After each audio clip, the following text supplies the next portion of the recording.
Não temos nenhum credo a não ser Cristo, nenhuma lei a não ser o amor, nenhum livro a não ser a Bíblia. Este é o único livro que conhecemos e a única coisa que sabemos. Como o sangue de Jesus Cristo nos limpa de todos os pecados, temos companheirismos uns com os outros. Este é o nosso lema. Somos irmãos. Somos companheiros. E nós amamos uns aos outros e respeitamos uns aos outros. E não consideramos-nos maior do que nenhum outro. Somos uma família. E a família unida através do Calvário. Estamos juntos através do sangue de nosso Senhor e Salvador Jesus Cristo. Bom dia a todos. Que a graça do Senhor seja abundante em cada coração. Bem, tomemos São Lucas 22, verso 24. E houve também entre eles contenda sobre qual deles parecia ser o maior. E ele lhes disse: os reis dos gentios dominam sobre eles, e os que têm autoridade sobre eles são chamados benfeitores. Mas não sereis vós assim. Antes o maior entre vós seja como o menor, e quem governa como quem serve. Bem, alguém fez uma afirmação. O maior homem do mundo, fulano de tal. O maior homem do Brasil, fulano de tal. Jesus também fez uma afirmação. Que de todos os nascidos de mulher, o maior era João Batista. Mas ele também concluiu a frase dizendo: mas o menor no reino dos céus é maior do que ele. Viram? Então o maior é aquele que serve e não o que é servido. E damos graças a Deus por estarmos assim, procurando servir e não ser servido. Então, no verso 11 do capítulo 11 de São Mateus: em verdade vos digo que entre os que de mulher têm nascido, não apareceu alguém maior do que João Batista. Mas aquele que é o menor no reino dos céus é maior do que ele. Agora, às vezes, isso acontece de nós nos impressionarmos mais com homens do que com Jesus. A ponto de deixarmos Jesus por causa de homens. A ponto de deixarmos Jesus por causa de um sistema. Isso acontece. Ah, mas acontece. Não se assuste. Não se assuste com isso, com esta afirmação. Nós vamos ver que isso é realidade. Eu vou repetir o que citei no início. Parágrafo 9 da mensagem Hebreus, capítulo 6. Isso é verdade. Isso aqui sim é a mensagem do sétimo anjo, de Apocalipse, capítulo 10, verso 7. Sem presunção, sem querer ter domínio, ser a única pessoa a dominar. Não existe domínio assim. Agora, o pequeno tabernáculo não possui nenhuma associação de membros, mas nós temos companheirismo. Não temos nenhum credo a não ser Cristo, nenhuma lei a não ser o amor, nenhum livro a não ser a Bíblia. Este é o único livro que conhecemos e a única coisa que sabemos. Como o sangue de Jesus Cristo nos limpa de todos os pecados, temos companheirismos uns com os outros. Temos companheirismo uns com os outros. Não se impressione com homens. Impressione-se com Cristo. Impressione-se com a palavra.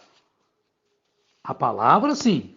Nós devemos estar pressionados com ela a todo instante. A todo momento. A todo instante de nossas vidas. Devemos estar impressionados. Olha, em Apocalipse capítulo 3, verso 19, o Senhor diz: Eu repreendo e castigo a todos quantos amo. Sê, pois, zeloso e arrepende-te.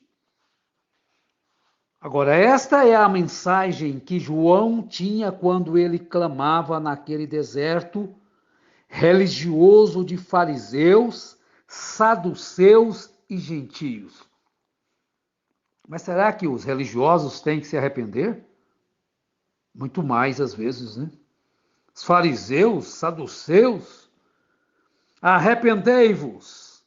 Não havia outro curso a não ser o arrependimento. Não há agora outro curso. Não havia outro curso. Não há agora também, meus amados irmãos, outro curso a não ser o arrependimento. Confessa os seus pecados, arrependimento, para que aquilo então seja apagado. Não havia outro curso. E hoje? Hoje não precisa mais de confessar, de arrepender? Não há agora outro curso. Naquele dia não havia outra maneira para voltar a Deus. E tampouco há outra maneira hoje. A maneira de hoje é a mesma. Arrependei-vos, mudai o vosso pensamento, voltai-vos, arrependei-vos, porque morreríeis. Agora prestemos atenção neste próximo parágrafo, neste próximo assunto. Examinemos a primeira frase. A quantos eu amo. Olha, eu amo. Jesus dizendo, a quantos eu amo. No grego, a ênfase é colocada sobre o pronome pessoal eu. Agora, ele não disse, como muitos pensam que teria dito, a quantos me amam. A quantos me amam? Não, a quantos eu amo. Olha, muitos pensam que teria dito a quantos me amam. Não, Senhor. Não devemos nunca tentar fazer Jesus o objeto do amor humano neste verso. Não. São os muitos que são amados de Deus. É seu amor em questão, não o nosso. Desta maneira, mais uma vez nos encontramos a nós mesmos, glorificando-nos em sua salvação. Dando mérito a nós mesmos a salvação. Dando méritos a um homem a nossa salvação. Dando méritos além daquilo que é necessário. Porque a própria palavra diz, a quem honra, honra, a quem isto. A quem tributo, tributo. Mas quando se trata da salvação, eu vou repetir essa frase. Desta maneira, mais uma vez nos encontramos a nós mesmos, glorificando-nos em sua salvação. Ou como se nós fôssemos também contribuintes da salvação. A salvação pertence unicamente a Deus. Seu propósito e seu plano. E somos confirmados ainda mais fortemente na verdade da doutrina da soberania de Deus, como ele disse em Romanos 9,13, amei a Jacó. Agora é estabelecido, desde que ele ama somente a muitos, que que ele está consequentemente em um estado de complacência, esperando o amor daqueles que não têm se aproximado dele?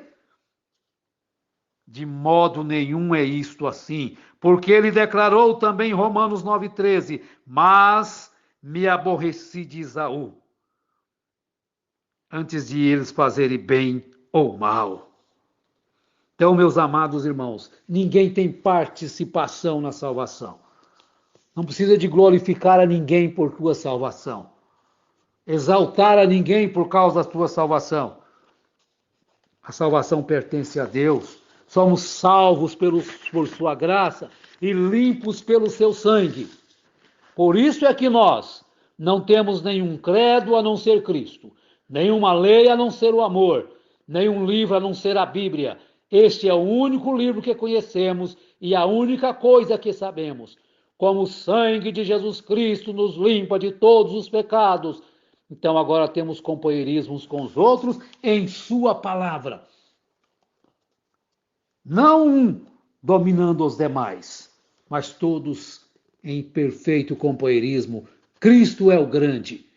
Qual é o maior no mundo? Cristo. Qual é o maior no tal país? Cristo. Não é assim como às vezes as pessoas dizem. Agora vejamos aonde isso começou.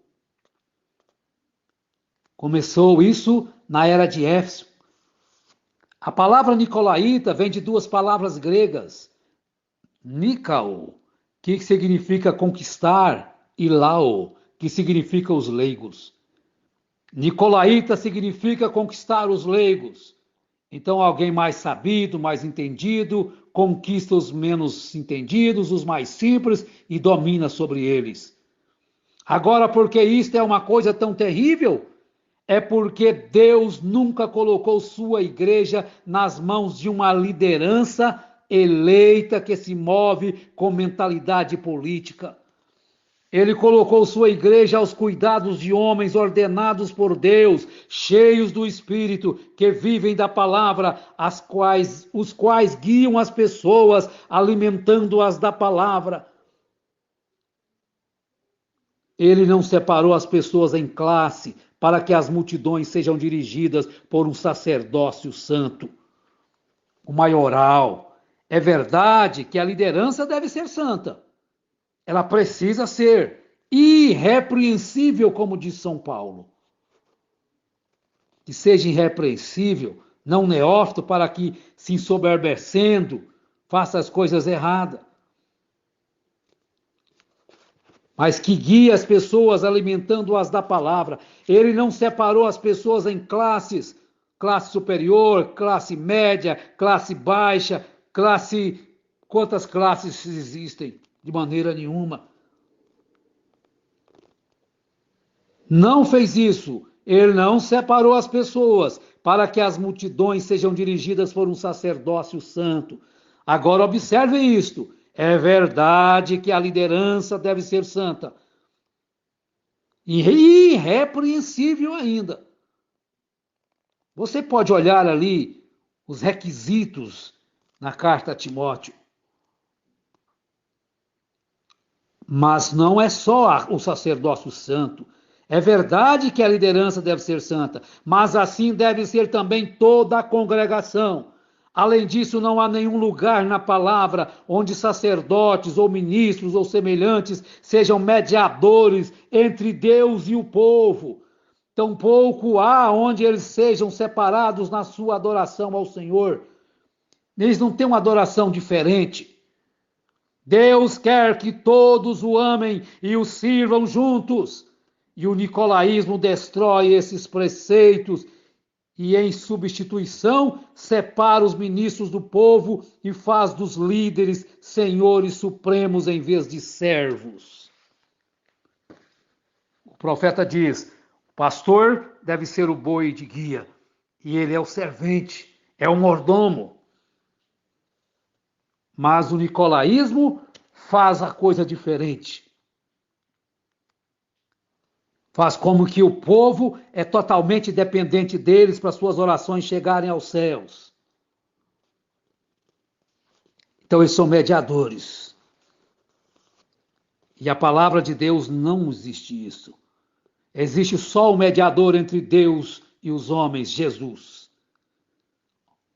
Então eu quero concluir repetindo essa frase. Além disso, não há nenhum lugar na palavra onde sacerdotes, ou ministros, ou semelhantes sejam mediadores entre Deus e o povo. Tampouco há onde eles sejam separados na sua adoração ao Senhor. A adoração deles não tem mais valor do que a sua mãe, pai.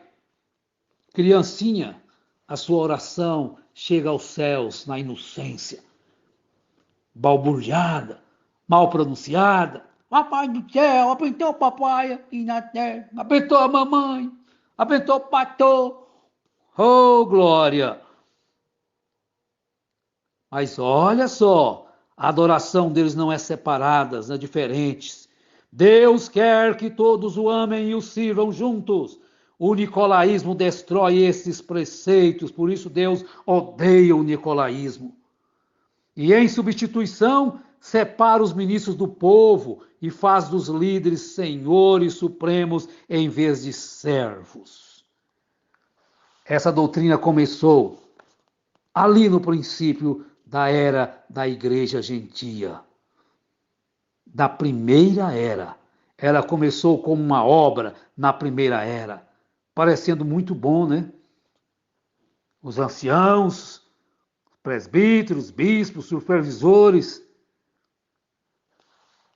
E que Deus nos ajude, meus irmãos, minhas irmãs, e que a palavra te cure. Não sou eu, é a palavra. É você dar valor à palavra de Deus, procurar viver em obediência à palavra de Deus. Então essa fé perfeita venha ao seu coração e ela te abençoe. Ame a palavra, viva pela palavra, obedeça a palavra, prove o seu amor a Ele em obediência à palavra. Em nome do Senhor Jesus Cristo, que Deus nos abençoe em mais este dia. Amém.